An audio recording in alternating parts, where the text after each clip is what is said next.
പാകിസ്ഥാന്റെ പ്രതിരോധ സംവിധാനം ഒന്നാകെ മറികടന്നുകൊണ്ട് ലാഹോറിലേക്ക് ഇന്ത്യൻ മിസൈലുകൾ കുതിച്ചത് ചൈനയുടെ പ്രതിരോധ സംവിധാനത്തെ വിശ്വസിച്ചതുകൊണ്ടാണ്. ചൈനയുടെ HQ-9 എന്ന വ്യോമ പ്രതിരോധ സംവിധാനമാണ് പാകിസ്ഥാൻ ആകാശത്ത് വിന്യസിച്ചിരുന്നത്. അതായത് നമ്മൾ റഷ്യയുടെ S-400 വിന്യസിച്ചതിന് പകരം പാകിസ്ഥാൻ വിന്യസിച്ചിരുന്നത് ചൈനയുടെ HQ-9 ആണ്. അതിനെ മറികടന്നുകൊണ്ടാണ് ഇസ്രായേൽ നിർമ്മിത ഹാപ്പി കാർമിക്കേസ് ലാഹോറിൽ പോയി വീണത്.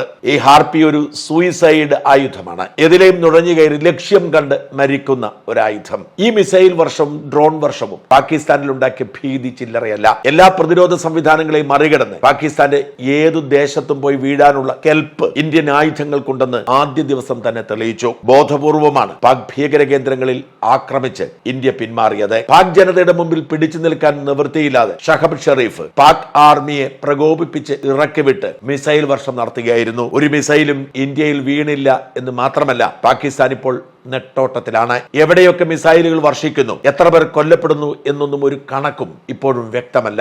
സോഷ്യൽ മീഡിയയിലൂടെ വ്യാജ പ്രചരണം നടത്തി വിജയം അവകാശപ്പെടുന്നതിനപ്പുറത്തേക്ക് പാകിസ്ഥാന് നിലം തൊടാൻ കഴിയാത്ത അവസ്ഥയിൽ എത്തപ്പെട്ടിരിക്കുന്നു.